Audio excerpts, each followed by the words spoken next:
Bonjour à toutes et à tous. Aujourd'hui, on se pose une question. Ouais, une question fascinante.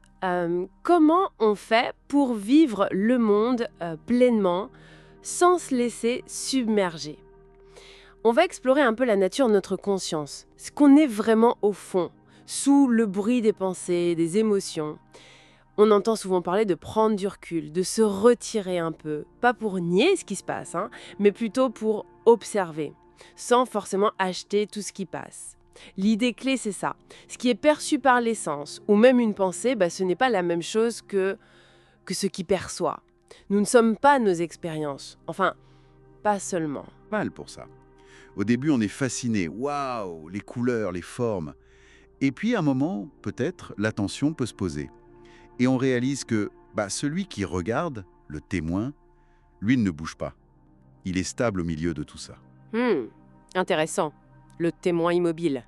Mais est-ce que ça suffit, cette position d'observateur? Est-ce qu'il n'y a pas un risque de rester un peu distant finalement? Ou est-ce qu'il y a autre chose après ce retrait? C'est une excellente question. Souvent, ce retrait, c'est une étape, un passage. Ça peut mener à une reconnaissance plus profonde de soi. L'immobilité, une sorte de quiétude, mais qui n'a pas de forme. Pas d'avant, pas d'arrière. C'est notre nature fondamentale en fait. Mais elle est souvent masquée par notre tendance à nous identifier au corps, au sens, à notre histoire, notre identité quoi. Dans cet état d'immobilité reconnu, tout est perçu comme avant. Mais il n'y a plus cette impression qu'il y a un moi au centre qui doit tout gérer, tout contrôler. Oui, précisons bien ça, c'est important. Il ne s'agit absolument pas de nier le monde, ni de se déconnecter. Mes mains sont là, la table devant moi est là, tout est là. Ce qui change, c'est l'identification. C'est comme découvrir une dimension de soi, qu'on pourrait appeler le soi peut-être, qui est là avant toute étiquette, avant l'âge, le genre, le métier. Exactement, une présence impersonnelle. Et la question c'est, ok, comment toucher ça si ce n'est pas par la pensée, par le mental? Justement, ce soi, on ne peut pas le connaître comme on connaît un objet ou une idée. C'est impossible intellectuellement.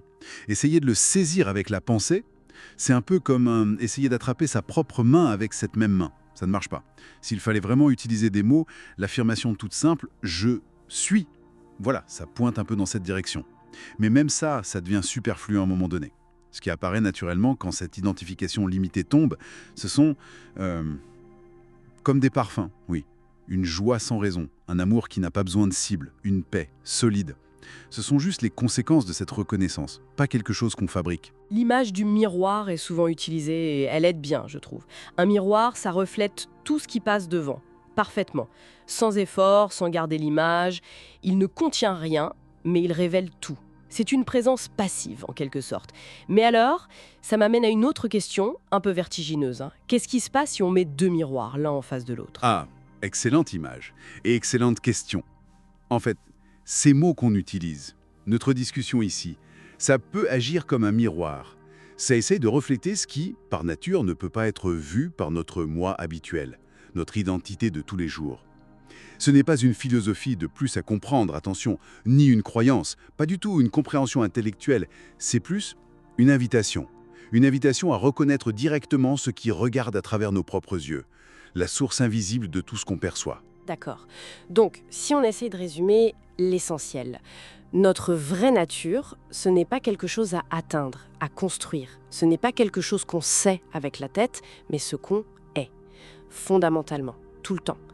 C'est reconnaître cette immobilité silencieuse, cette présence consciente au cœur de chaque expérience, chaque instant. C'est exactement ça. Et c'est là tout le paradoxe qui est fascinant. L'invitation, c'est de voir ce qui ne peut pas être vu comme un objet. Pourquoi? Parce que c'est la source même du regard. Il ne s'agit pas d'ajouter des connaissances, mais plutôt de reconnaître un espace fondamental. Une présence qui est là avant même la pensée-je. C'est comme enlever quelque chose plutôt qu'ajouter. Et cette énigme des deux miroirs, elle reste en suspens. Que reflète-t-il? Peut-être que la réponse, elle n'est pas dans les mots, justement, mais dans l'écho silencieux de cette immobilité dont on a parlé aujourd'hui. Voilà, une piste à laisser infuser. Merci beaucoup d'avoir partagé cette exploration avec nous.